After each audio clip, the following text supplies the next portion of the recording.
आपका पसंदीदा news channel सारा समय लाइव टीवी। मैं इस समय लोकसभा क्षेत्र रायबरेली के ऊंचाहार विधानसभा में हूं।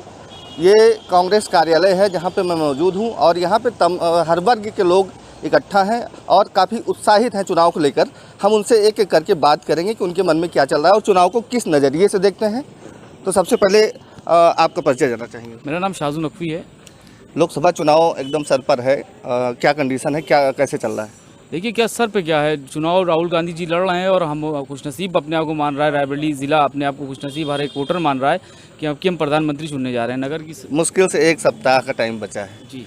तो चुनाव की क्या स्पीड है, किस तरीके से आप लोग मेहनत कर रहे हैं और आगे क्या रणनीतियां हैं? देखिए 13 तारीख को राहुल जी हमारे प्रधानमंत्री भावी प्रधानमंत्री बाबूगंज आ रहे हैं, उनकी एक जनसभा है। उसके बाद 15 तारीख को प्रियंका जी भी आ रही हैं तो उनकी भी जनसभा है। तो लगातार हमारे सारे चाहे गठबंधन के हमारे साथी हों, सपा समाजवादी पार्टी हो या कांग्रेस के वर्कर हों, लगातार क्षेत्र में घूम रहे हैं। और जनता, एक तो जनता चुनाव लड़ रही राहुल जी की, कम से कम 5 लाख वोट से राहुल जी को हम लोग यहाँ से विजय बना के और प्रधानमंत्री रूप में शपथ लेंगे। आपका परिचय क्या है? राम अभिलाष यादव। इस समय जो है चुनाव की सरगर्मियाँ बहुत तेज़ हैं। तमाम सारे शीर्ष नेतृत्व के नेता भाजपा से भी आ रहे हैं, कांग्रेस से भी आ रहे हैं। तो किस नज़रिए से इस चुनाव को देखते हैं? क्या महासंग्राम में क्या चल रहा है? इसमें कोई नज़रिया नहीं है। इस बार तो एक तरफा चुनाव है। राष्ट्रीय नेता राहुल गांधी जी चुनाव लड़ रहे हैं। यह रायबरेली का सौभाग्य है कि ऐसा यशस्वी नेता जो भावी प्रधानमंत्री है के रूप में जनता देख रही है। इस बार तो जनता ही चुनाव लड़ रही है। कार्यकर्ता तो केवल अपने अपने गांव में, ग्राम सभाओं में समाजवादी पार्टी का कार्यकर्ता और कांग्रेस का कार्यकर्ता जी जान से राहुल गांधी के लिए गांव-गांव इतनी गर्मी में घर घर उनका घोषणा पत्र लेके जा रहा है। और इतना अच्छा घोषणा पत्र आज तक भारतीय संविधान के अनुसार किसी दल ने बनाया नहीं है। जो माननीय राहुल गांधी जी ने पूरे देश का पदयात्रा करके हर तरह का अनुभव प्राप्त करने के बाद जो उनकी नज़र में आया कि कहाँ हमको क्या करना चाहिए, उसको आधार बनाते हुए उन्होंने इस घोषणा पत्र को बनाया है। और इस घोषणा पत्र को हम लोग जहाँ लेके जाते हैं पूरी जनता टूट पड़ती है कि अब की राहुल गांधी, इसके अलावा कांग्रेस के अलावा कोई नाम सुनाई नहीं देता। 2017 में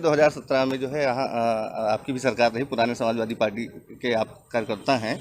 तो आप अपनी सरकार की कुछ नीतियों के बारे में बताएंगे जिससे जो है प्रदेश का विकास हुआ है। उन सब चीज़ों को लेके आप लोग पब्लिक के बीच में जा रहे हैं और गठबंधन की टीम यहाँ पे बराबर कार्यरत है ही है। तो लोगों से किस तरह से आप लोग बात करते हैं, किस तरह से मोटिवेट करते हैं? 2017 का कार्यकाल जो रहा है उसकी उपलब्धियां तो बहुत हैं। अगर मैं गिनाने लगूंगा तो हमको लगता है कम से कम आधा घंटा तो मैं गिनाता ही चला जाऊंगा। माननीय अखिलेश यादव जी ने जितना विकास कार्य अपने कार्यकाल में किया है न कभी हुआ है, न आगे भविष्य में आने वाले समय में। अखिलेश के अलावा उनका विजन साफ है, राहुल जी का विजन साफ है और अखिलेश जी का विजन साफ है। विकास ही उनकी मुख्य धारा है। अब मैं क्या 2, 4, 10 तो आपको बता ही दूँ। गोमती रिवर फ्रंट उन्होंने बना दिया, इतना सुंदर बनाया। आगरा एक्सप्रेस वे बना दिया और महिलाओं को 500 रुपये, 55 लाख समाजवादी पेंशन दिया। इस समय 1.5 लाख का आवास गरीबों को मिल रहा है। और उस समय आज से 10 वर्ष पहले माननीय अखिलेश यादव जी ने 3,05,000 का आवास लोगों को दिया था। आज की सरकार तो महंगाई इतनी चरम पर, आवास 1.5 लाख का क्या बनेगा आवास 1.5 लाख में? ये अखिलेश यादव की नज़र थी कि उन्होंने कहा इस तरह से आवास देना है कि कम से कम लोगों को रहने भर की व्यवस्था हो जाए। क्या लगता है गठबंधन सरकार बनी इस बार? गठबंधन की सरकार पूर्ण बहुमत से बनेगी, इसमें कोई शक न करिएगा। पूरी तरह से बहुमत है, बीजेपी साफ हो रही है। इस बार जनता ने सब भोग लिया है, चाहे अग्निवीर योजना के माध्यम से हो, चाहे नौजवानों को बेरोजगारी के माध्यम से हो, चाहे जानवर तो त्रस्त कर दिए किसानों को। उन जानवरों को लेकर के किसान इस बार भाजपा को पलट के रख देगा और कांग्रेस की सरकार पूर्ण बहुमत से बनेगी।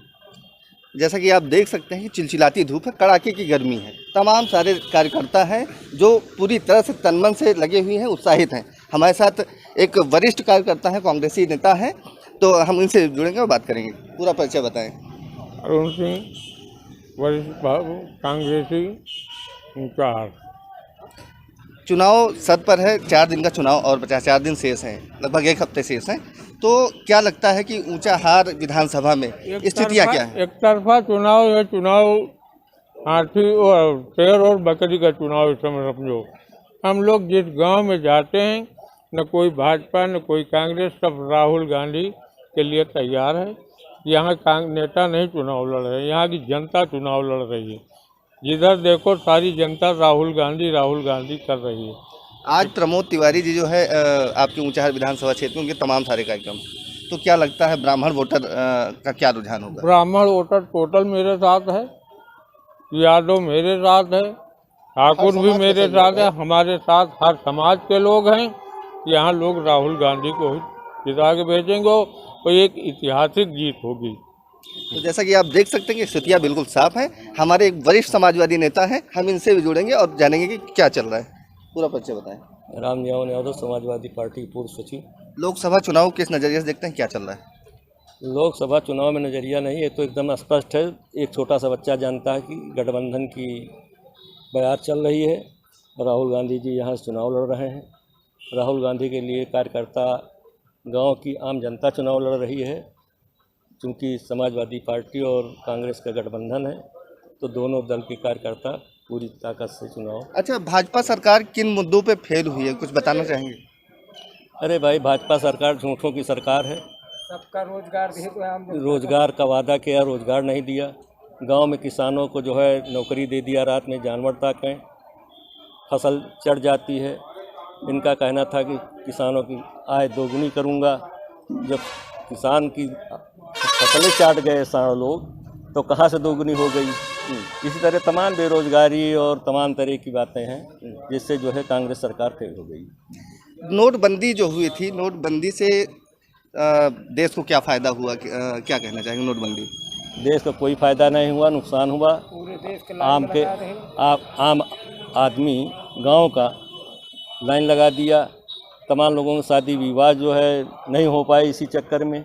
इसलिए नोटबंदी से बहुत फ़ायदा नहीं हुआ, बहुत बड़ा नुकसान हुआ देश के किसानों का। कोरोना काल की अगर बात करें, नेताजी आप अपना पूरा परिचय बताएं। कोरोना काल में जो वैक्सीन बनी थी, अपना परिचय बताते हुए इस बारे में बताएं। कोरोना काल में जो वैक्सीन बनी थी, बताते हैं कि अब जो है मोदी जी अपनी उसमें से तस्वीर हटवा रहे हैं और उसमें भी कुछ गड़बड़ हुआ है, क्या कहते हैं? मेरा नाम शिवर सिंह यादव है, ऊंचाहार का रहने वाला हूं।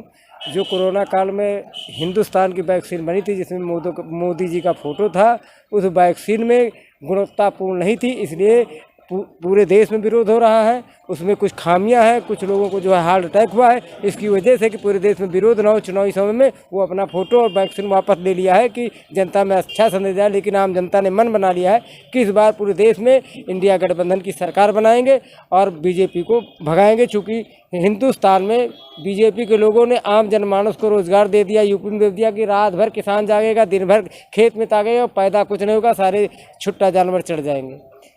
जैसा कि देख सकते हैं कि इस तरह से कार्यकर्ता पदाधिकारी उत्साहित हैं। सूरज शुक्ला, सारा समय, रायबरेली।